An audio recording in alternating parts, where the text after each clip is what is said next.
Biggest SEC game of the season so far did not disappoint. Kentucky went to Gainesville and got an 87-85 victory over Florida. That's Connor Hope. I'm Brian Rauf, both of Heat Check CBB here on the Sleepers Media YouTube channel. It was a very fun game, very entertaining game. We expected there to be a lot of points scored, and there was. We also expected a close Kentucky win, and this was that. Kentucky, despite being very young, continues to show some maturity and play in a way that is not typical of a team with this many young guys, particularly in the backcourt. But they made the plays they needed to down the stretch and won this game. Yeah, I mean, I wasn't expecting Florida's halftime lead to be as big as it was. I think we were expecting a pretty competitive game throughout, but yes, they held, what was it, an 8-point lead at the half, 2-point lead with 10 minutes left. And just in I don't even know if it's just Florida. I feel like or just Todd Golden. I feel like it's just Florida the last couple of years that they just let it slip out of their fingers. Had the opportunity to get a massive home win to basically kick off the rest of conference play, and just didn't do it. Whether it's the shooting towards the end of the game, I don't know, lack of turnovers for Kentucky. Like, Kentucky took care of the ball, and that was the one thing that I was worried about was, were the guards going to be up to the task? Dillingham had 4 turnovers. The rest of the team combined, though, only had 5. So, but I mean, you go down stats, right? Kentucky got out rebounded. Florida had more assists. Florida had more blocks. Florida had more steals. Florida shot more free throws. Florida made more threes in this game. Yep. And they lost at home. Yeah. Like this was a Florida really should have won this game. The difference came down to really the last 5 minutes or so. Florida fell in love with perimeter jumpers and took a lot quickly and missed a lot of those. They shot 31 threes in this game. I think 18 of those were in the first half. And Kentucky's perimeter defense in this game was not good. Like, Florida shot 31 threes. I would say no less than 75% of those were relatively uncontested, open, good looks. Like, they were shots that Florida should have taken and did. But the byproduct of that is you get in these situations and they started settling for those. On the flip side, Kentucky was attacking. DJ Wagner had a big second half. Aaron Bradshaw stepped up, made a couple of huge plays down the stretch. We saw Trey Mitchell and Antonio Reeves answer and make the plays you would expect the veteran seniors, fifth year guys to make. They made the smarter plays late. And then, of course, Reed Shepherd didn't miss a free throw down the stretch when they got to the fouling game.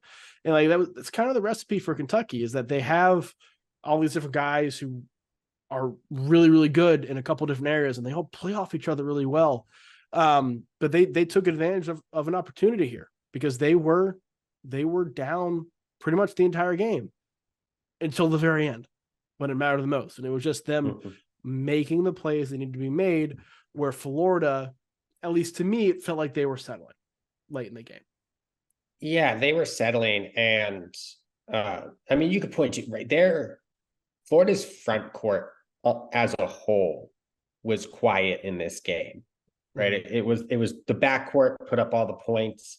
I want to say the front court combined for less than 12 or somewhere around less than 15, something like that, points combined between Tyrese Samuel and Angleton and Condon. Combined for 19. 19.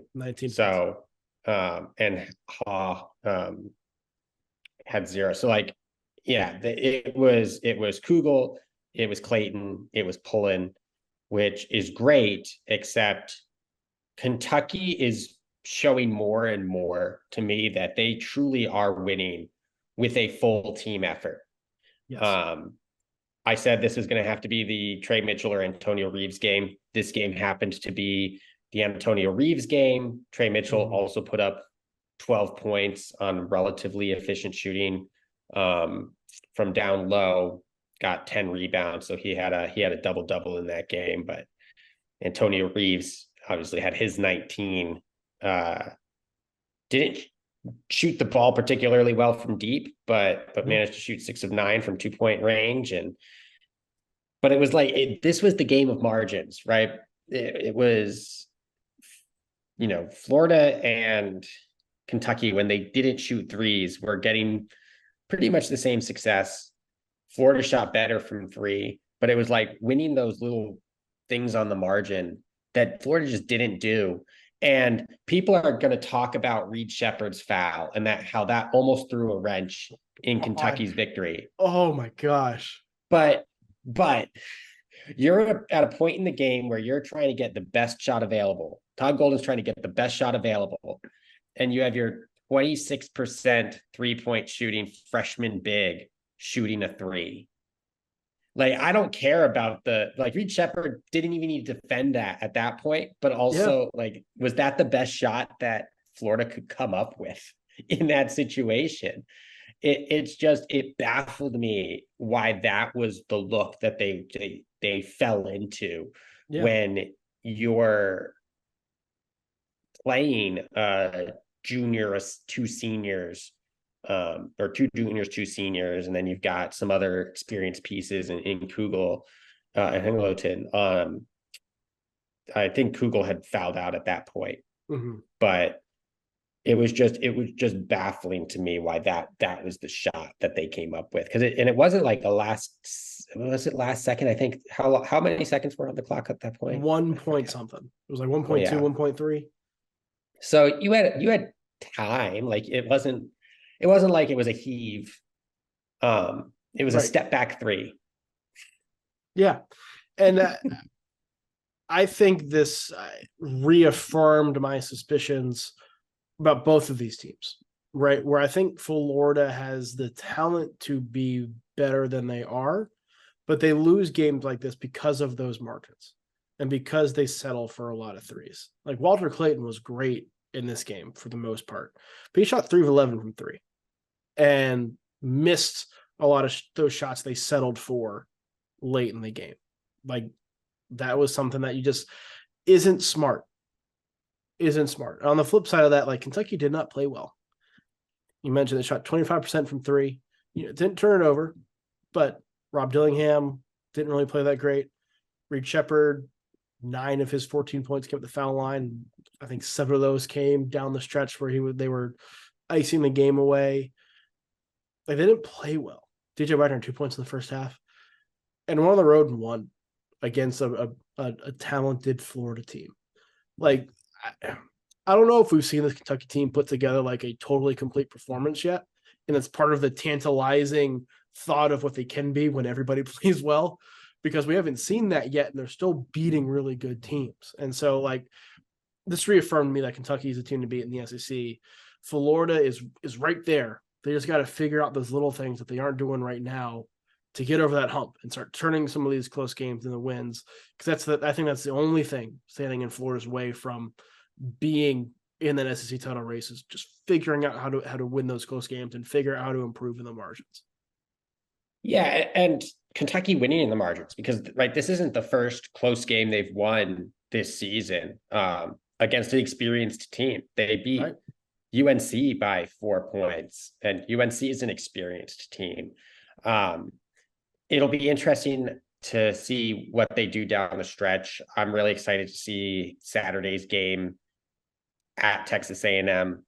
I'm really excited later on in the season. They have Tennessee. I think they have Florida, Tennessee back-to-back, and then at Auburn, and they end the year at Tennessee.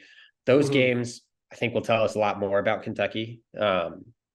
Obviously, Tennessee, if Kentucky's not the team to beat, Tennessee is probably that second team. unless you look at my rankings, but no one wants to look at the reasons why I rank Auburn over Tennessee. But as far as experience goes, like Tennessee's that team to beat for Kentucky. And if they can continue to win those games in the margins, take care of business, take advantage of kind of at least down month for Arkansas, win those back-to-back home games against Florida and Tennessee, and really, beat Gonzaga, win the games they should win at home, win most of their road games. I think you're looking at a team that's really dangerous, and there's a reason why they are continuing to creep up. They're up to number 6 in the rankings now, continuing to creep up the rankings. When we came into the season, kind of a little bit ho-hum about Kentucky. Yeah. And they've played with more poise than a lot of these teams with a lot of experience have played with so far this season. That's been the surprising thing, is the freshman guards in particular have not made backbreaking mistakes. On the flip side, they've made very mature, high basketball IQ decisions that you don't see from a lot of young backcourts. And that's been part of Kentucky's success, which may or may not continue down the stretch here. They got a couple big games coming up later this month. I mean, you look at their schedule, at A&M is probably their toughest test until they play Florida again on January 31st, when Florida has to go to Rupp. Kentucky could start reeling off some wins here and build a pretty gaudy record, which would be interesting to see how that's treated. Yeah, and I think as Aaron Bradshaw gets more into midseason form, you're going to start seeing a lot more dangerous opponent play from Kentucky. Like, they're going to be a team that no one wants to play because they started the year without Bradshaw. He hasn't, blown the roof off the place, but he's earned the starting role.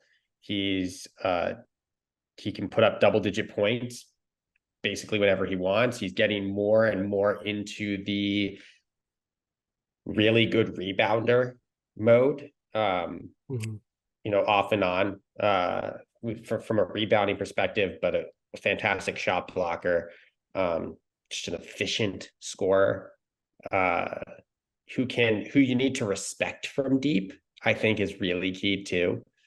Like, he's not, I don't think you're going to expect him to shoot a ton of threes, but we saw in this game against Florida, he hit a 3. In the game against North Carolina, he hit a 3. Like, you have to respect him from deep, which just opens up the floor for everybody else. And I think that's the key for Kentucky, is that they're 40% from 3 on the season.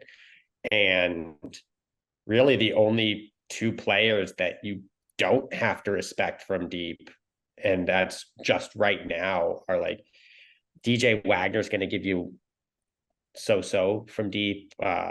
Justin Edwards is not a good 3-point shooter, but outside the 2 of them, like Dillingham, Shepherd, Reeves, even Trey Mitchell, like, they can jump out to the 3-point line, really spread the floor for everyone else to score. And that's something that I don't think we've seen from Kentucky in years, is they've had elite shooters on their team. They haven't had this many good shooters on their teams. Yeah, we talked about it. Like, this is the, I think, most dangerous Kentucky team in the last 6-7 years, 8 years. Like, this looks like a vintage Cal team, which should be fun. They're going to play a lot of big games this year, and you can check out all the big games Kentucky plays, or any big games around the country, on Sleepers Media YouTube channel. Make sure you come back and check those out. We'll be covering all the big games, recapping them, previewing them every week, every weekend throughout the remainder of the season. So make sure you like and subscribe and do all those things every YouTube channel and podcast tells you to do, because those things matter.